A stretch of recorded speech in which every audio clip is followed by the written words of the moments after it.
Lakan ànd si ak Djiby Niang Djiby tey moom yaa ngi fekk si. foog naa ne moom mais bi tey baana tuuti metti na de. mais sànq baana tuuti metti na de. ma yaakaar ne ma fàtte sax. te bu ma la jëlee li lay dund tous les jours quoi. kenn fàttewu la parce que tey débat bi moo à l'envers. parce que waa Tanger. ñoom ñoo ñu jëlloo temps. mais sànq climat Tanger moom laay dund nii de. mais baana tuuti moom métti quoi. bu doon jéy garaaw ba yow c'est ça surtout xale ba. alors donc régie journal de la CAN.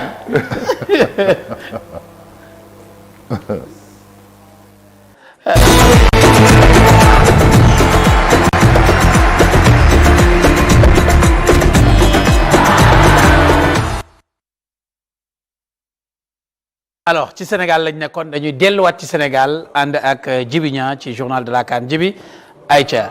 tey oui jox sa wàccuwaay bu baax a baax donc journal CAN bi certainement ñëpp suivre nañ les 3 rencontres yoo xamante ni moo amoon tey jii mu nekkoon des rencontres yoo xamante ni déjà lépp amoon na donc ay buts benn machine rek lañ si donc identifié mu nekkoon en tout cas des matchs yoo xamante ni amoon na solo benn bu si mujj nag moom mooy la dernière rencontre qui s'est jouée donc ce jour donc ce soir donc qui vient donc de se terminer Égypte Zimbabwe mu nekk 2-1 et c'est Marmoush et Mohamed Salah en tout cas qui ont permis à l'Égypte les pharaons donc d'escorer buté donc par rapport à cette rencontre jouée ce jour d'abord dañuy dem si li nga xamante ne kon moom moo nekk match kon bu Égypte bi laata donc ñu ñëw si les autres donc qui l'ont précédé déjà moo nekk nii y avait El Senawi moom xam nañ ko moom moo nekk le gardien numéro 1 des pharaons d'Égypte. Il y avait également à gauche un joueur comme Amdi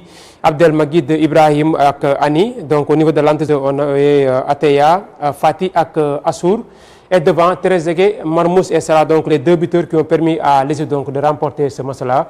te tamit bi tey booy xool l'Égypte la fois passée donc dañoo toogoon à l'étape des huitièmes de finale contre la RD Congo.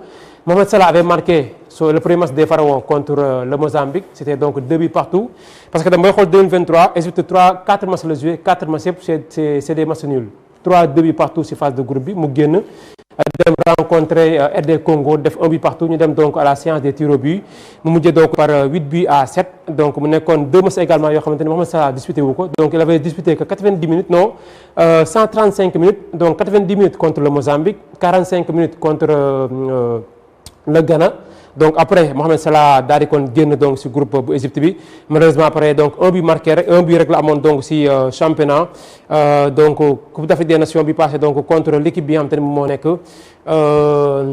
donc ci CAN Côte d'Ivoire 2023 bi donc kon joué woon nañ ko par rapport donc à ces résultats bi dañ kon am nañ ko tey ji bi tey donc ñu dellusiwaat tuuti ñëwaat donc ci l'effectif donc de l'Égypte et par rapport donc à cette formation bi tey balaa donc ñuy gën a progresser di dugg ci l'équipe en face bi quelques questions donc que je voudrais partager donc sur le plateau c'est d'abord parler de Mohamed Salah et ma première question donc sera attribuée à Dame Ndoye en tant qu'un ancien international sénégalais tey jii gis nañ un champion comme Mohamed Salah attendu donc dans ce tournoi parce que tamit daaw c'était compliqué pour lui 2 matchs rek la joué sur les 4 matchs avec sa sélection tey nu muy def déjà benn jour mel ni Salah bu fekkee ni aussi joué na tey jii marqué son premier but comme la fois passée.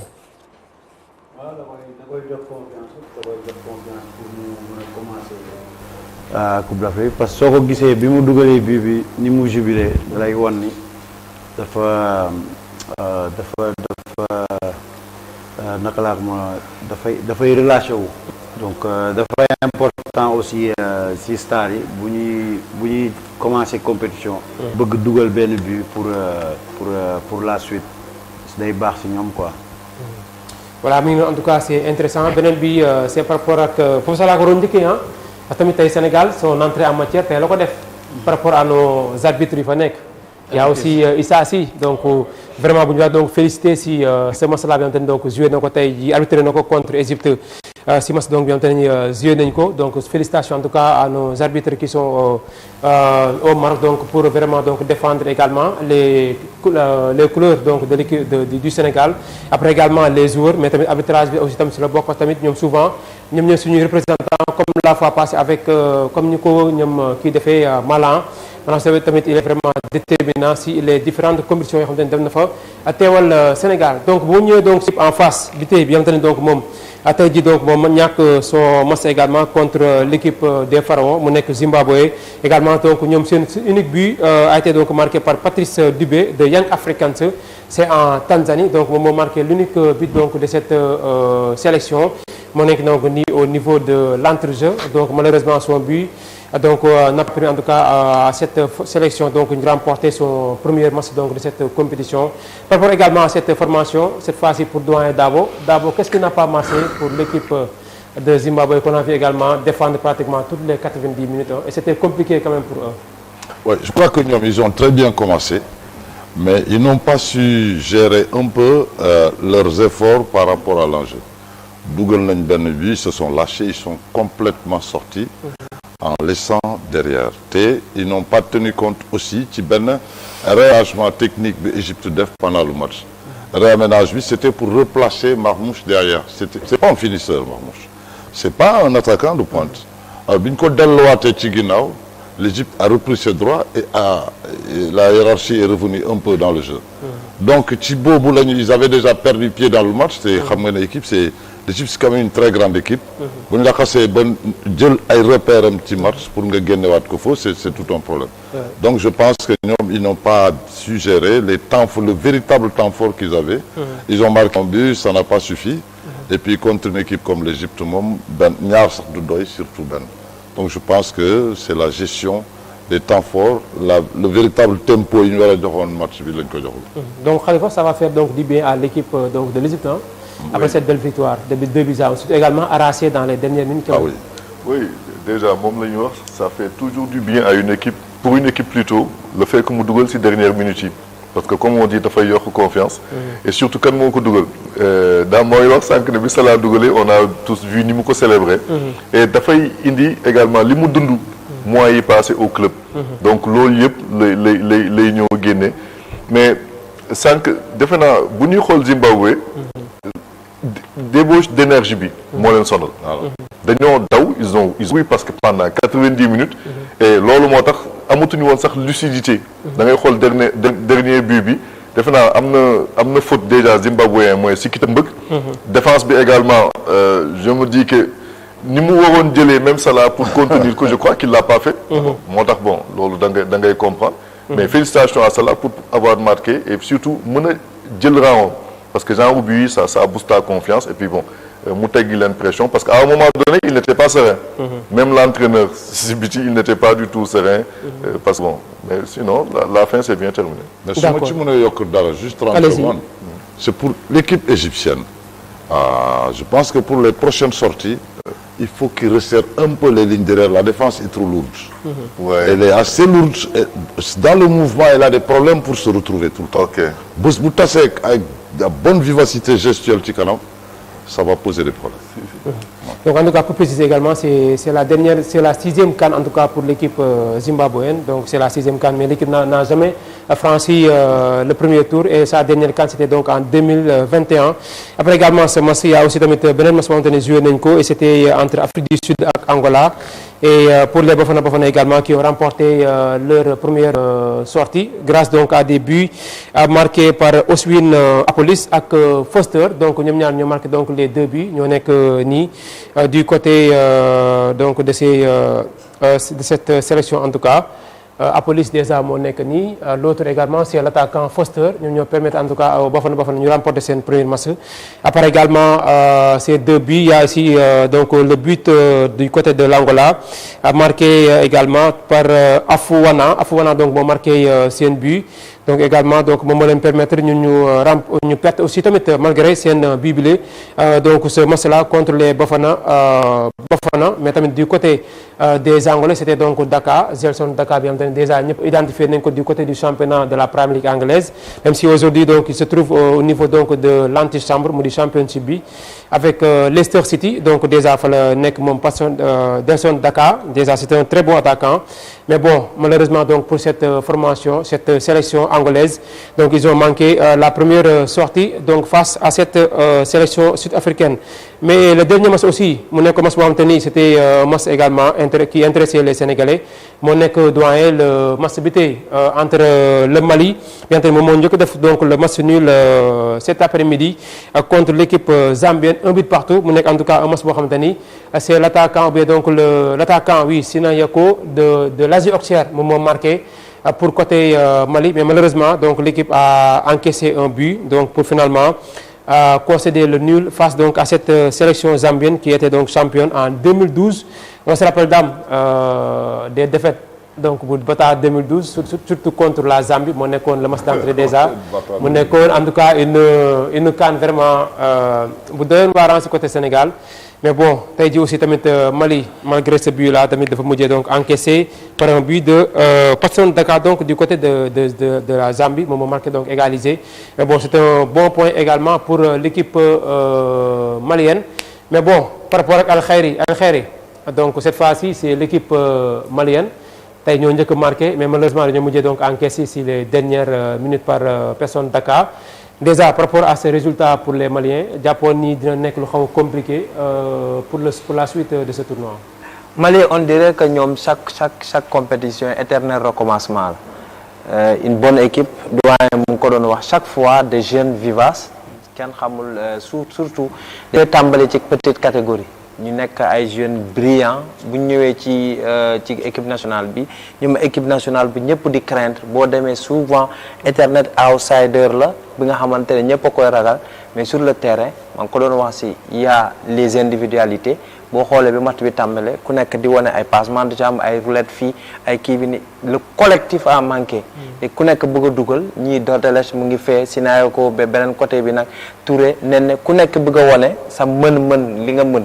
Ça a fait défaut. S'ils avaient joué collectivement depuis le début, ils allaient faire douter complètement l'adversaire. dañ doon Zambie da doon douter complètement bu ñu dugalee 2 ba 3 rek. C'est fini mais ils ont joué avec kii nekk fii ku nekk. Ils ont raté un penalty. Voilà ils ont même raté un penalty tu as vu penalty bi nga xamante ne am nañ ko raté nañ ko gis nga bu ñu ko dugaloon dugal beneen bi Zambie allait beaucoup plus douter. te ñoom mënoon nañoo dérouler à la fin ñu gagner mais bon. C'était pas le cas ce qui a fait que ñu daal di am match nul bi bon c'est un match nul la gis nañ que les grandes compétitions nous ont mené équipe yi sax mën naa am défaite premier match mu ñëwaat raflé ba fin bi bëri na équipe yi nga xamante dañ koy def rawatina sax coupe du monde 2010 l'Espagne a été battue lors de la première rencontre mais teewul moom moo jël trophée bi souvent match nul c'est pas une mauvaise chose lenn rek lañ leen di ragal Maroc la ñuy dajal deuxième match bi ce serait un peu plus compliqué pour eux s'ils s'en sortent ci match boobu ak match nul bon je peux dire que Mali dina forcément dina génne ci 2 premières yi pour dem. Dame a souligné un point quand même intéressant muy par rapport ak petite catégorie Mali on voit que souvent day participer ci ay compétitions yu bëri te elle arrive même à aller jusqu'au bout des compétitions mais en équipe senior parfois ça ne suit pas quoi. âge bi souvent. âge bi est-ce que âge bi la. non Mali man dama yaakaar ni amuñu tactique de jeu wala amuñu philosophie de jeu wala parce que boo demee ba compétition ku nekk di jouer la neex. après dafay bizarre quoi parce que Mali bu jouer à un moment da nga koy gis mu commencé def ay passes nga jékki-jékki rek benn jour déclenché jël bal bi duutante. après doo comprendre quoi ñoom lan la ñu am lan la ñu bëgg a jouer quoi en fait mënoo xam exactement Mali lan la bëgg a jouer quoi. donc ay individualité la ñu am. te ça leur sert à rien. su nekkoon sax individualité dañuy xaar devant créer ay 1 contre 1. mais c'est dans l'entrejeu la ñuy dutante. si biir milieu terrain bi donc loolu boo dee joué ak équipe bu kii day jéem a nangu bal bi rek dóor le contre-attaque. donc moom mooy le blocage quoi. Ouais. donc En tout cas, le Mali est venu. allez-y oui doyen. Le Mali est venu avec les Maliens ont fait du malien quoi voilà. Voilà. Les Maliens doyen ont a fait tout souligné ça. Voilà. Tout dit. C'est-à-dire c'est l'équipe qui vient qui réussit 40 passes à propre zone qui court dans tous les sens tu vois mais à l'arrivée dara rien du tout c'est-à-dire muy mel ni réalisme bi war a ànd ak le football ñoom xamuñu tu vois ils sont pas réalistes ils sont spectaculaires ils tiennent beaucoup plus à l'applaudimètre qu'au tableau d'affichage. Ça, c'est ma conviction. Parce qu'ils arrachent des applaudissements à tout le monde. Mais du point de vue résultat final, les gars, c'est toujours... Ils grandissent pas, c'est comme une académie, quoi. Une académie, au tari, quoi. Tari. Après, vous faites un sar, vous dites rien. Mais terme ils sont plus proches à l'applaudimètre qu'au tableau d'affichage. Mais c'est un peu comme ça, donc vraiment... c'est dommage, quoi, de les voir revenir avec les mêmes... Il faut noter ça. Djibi aussi, il faut noter ça. Il faut noter ça. Non, c'est déjà noté. L'émission est enregistrée. Voilà. Mais bu leen ma booleeg sama bokk Mali. suñu doyen la quoi suñu doyen la. ci yokku dara. allez-y. Xam nga Mali damay naan équipe dafa am fu muy toll. Mali c'est une équipe qui est joueuse. Oui. Des na ko mu nekk encore une équipe dominante ak une équipe championne gagnante. Très bien, donc voilà. des na ko presque 2 étapes. Voilà. te lan moo koy indi boo xoolee seen yenn joueurs yi pour man Mali amagum ñu entraîneur bu leen transformé. dañ leen di bàyyi ba léegi rek ñuy jouer selon leur talent. tey bi ma gisee ñu taxaw dañoo indi 4-4-3 en position milieu diamant. mooy benn pointe basse bi. seen 2 excentrés dañ doon serré jël les demi-zones. pour permettre latéraux yi di jël. mais boo xoolee ils ont tellement raté. tu te dis que lii mënoo ko am tey. bés waa kii Zambie teeluñu leen liir loolu ba pare Maliens yi bàyyi raté penalty di continuer di raté. ba pare match bi di jeex seen défenseur yi gis nga boo gisee bii bi muy dugg. dafa taxaw. waaw j'ai vu ça. mu attaqué mu bàyyi ko. waaw mooy que ñoom dans leur tête match bi jeexoon na ba pare. loolu mooy que amuñu c'est la faute de l'entraîneur là. ils ne sont pas des compétiteurs. compétiteurs. du ñu ay compétiteurs. Très bien. il faut que ñu am un entraîneur qui est très très dur. qui va les changer. mais boo gisee Sinayoko tey li daan wax. Sinayoko vous êtes en surnombre.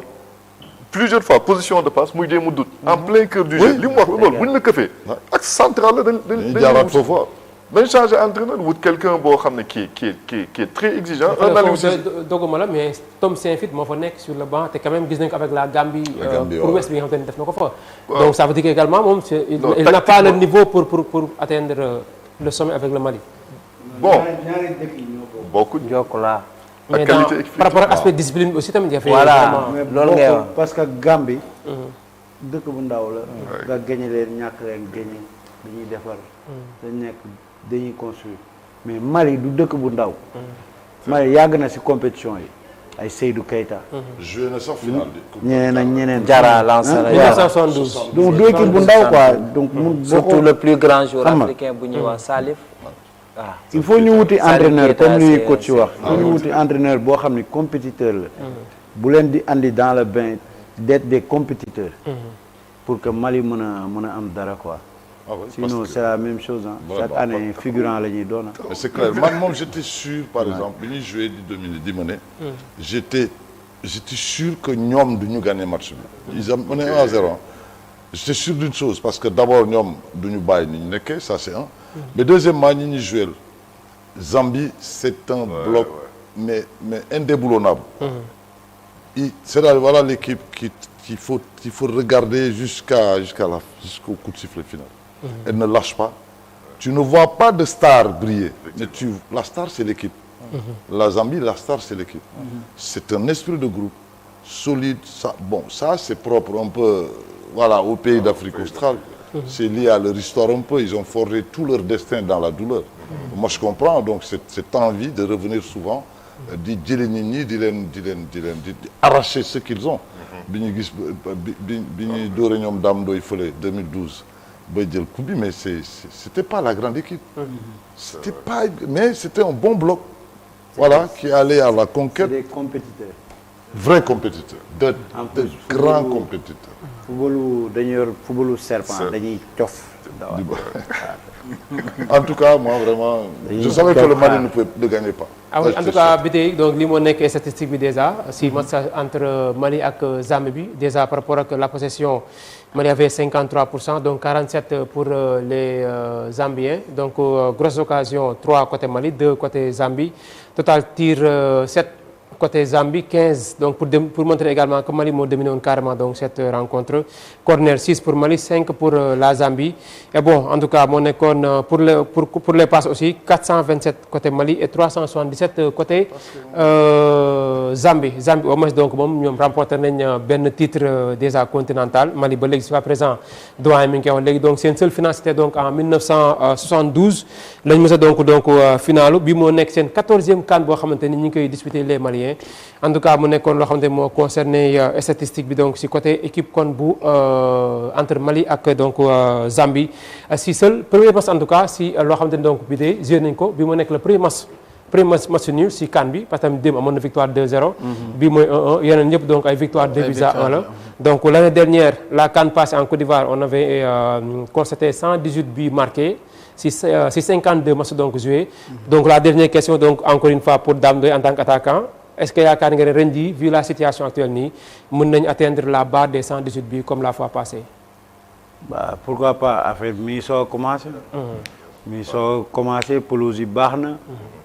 conditions yi réunir na donc lu ne mën na nekk ci Coupe d'Afrique bi de am na dina am ay surprise. D'accord. Peut-être ñu atteindre barre bi peut-être plus sax.